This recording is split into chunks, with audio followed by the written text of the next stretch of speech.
فرمان رسول صلی اللہ علیہ وآلہ وسلم ہے کہ نظر برحق ہے، اور آپ صلی اللہ علیہ وآلہ وسلم نے گھورنے سے منع فرمایا ہے۔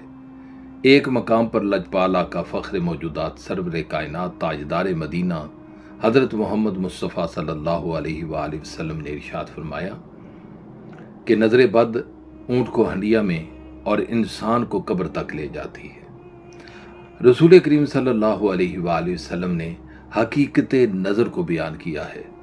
جب دل میں حسد ہو، بغض ہو، کینہ ہو تو یہ نظر زہر بن جاتی ہے۔ اس کے برعکس جب دل میں دعا ہو تو یہی نظر رحمت بن جاتی ہے۔ اس لیے نبی کریم صلی اللہ علیہ وآلہ وسلم نے ہمیں گھورنے اور بری نگاہ ڈالنے سے روکا ہے۔ یاد رکھیں، مومن کی آنکھ کو حیا کا چراغ اور محبت کا پیغام ہونا چاہیے۔ حضرت علی کرم اللہ وجہ الکریم کا فرمان علی شان ہے کہ آنکھ دل کے اندر کی کیفیات کو ظاہر کرتی ہے، یعنی کہ آپ کے دل میں کیا ہے۔ اگر آپ کسی پر بغض اور حسد اور کینہ کی نگاہ ڈالتے ہیں تو آٹومیٹیکلی اس کو یہ ادراک ہو جاتا ہے کہ اس کی نظر مجھ پر غلط ہے۔ اس کے برعکس اگر آپ کسی کو دعا کی نظر سے دیکھتے ہیں، عقیدت سے دیکھتے ہیں، مودت سے دیکھتے ہیں تو یہ آنکھ سب کچھ کہتی ہے، یہ باتیں کرتی ہیں۔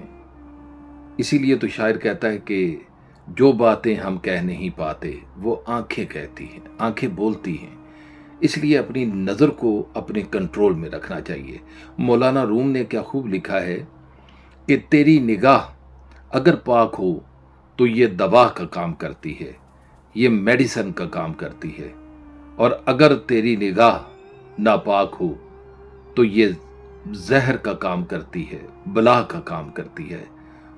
اس لیے دوسرے انسان کو یہی نگاہ سکون دے سکتی ہے اور یہی نگاہ ڈسٹرب کر سکتی ہے۔ نگاہ مرد مومن سے بدل جاتی ہیں تقدیریں، جو ہو ذوق یقین پیدا تو کٹ جاتی ہیں زنجیریں۔ اگر نگاہ مرد مومن دعا کے ساتھ کسی پر پڑ جائے تو اس کی کایا کو پلٹ دیتی ہے، اس کے شب و روز کو تبدیل کر دیتی ہے، اس کی سنگتوں کو پاک کر دیتی ہے۔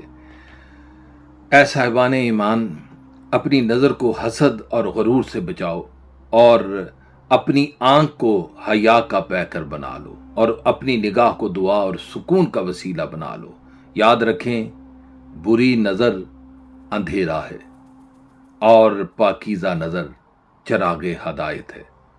اللہ تبارک تعالیٰ کے حضور یہ استدعا کرتا ہوں، یہ دعا کرتا ہوں کہ اللہ تبارک تعالیٰ مجھے اور آپ کو فرامین مصطفیٰ کریم صلی اللہ علیہ وآلہ وسلم کے عین مطابق اپنی زندگیوں کو بسر کرنے کی توفیق عطا فرمائے۔ خالد محمود گولڑوی اس یقین اور تیقن سے آپ سے اجازت چاہتا ہے کہ آج کے اس پیغام کو آپ دوسروں تک اس یقین اور اس امید سے پہنچائیں گے کہ اگر کسی ایک شخص نے بھی اس بات پر عمل کیا تو اللہ تعالیٰ کے فضل و کرم سے یہ آپ کے لیے اور میرے لیے دارین کی برکتوں کا باعث ہوگا۔ یہ بات ہمیشہ اپنے ذہن نشین رکھنی ہے کہ گر جینا چاہتے ہو تاحیات چین سے، جینا علی سے سیکھو مرنا حسین سے، اور کی محمد سے وفا تو نے تو ہم تیرے ہیں، یہ جہاں چیز ہے کیا لوح و قلم تیرے ہیں۔ اللہ تعالیٰ آپ کا اور میرا حامی و ناصر، اللہ نگہبان۔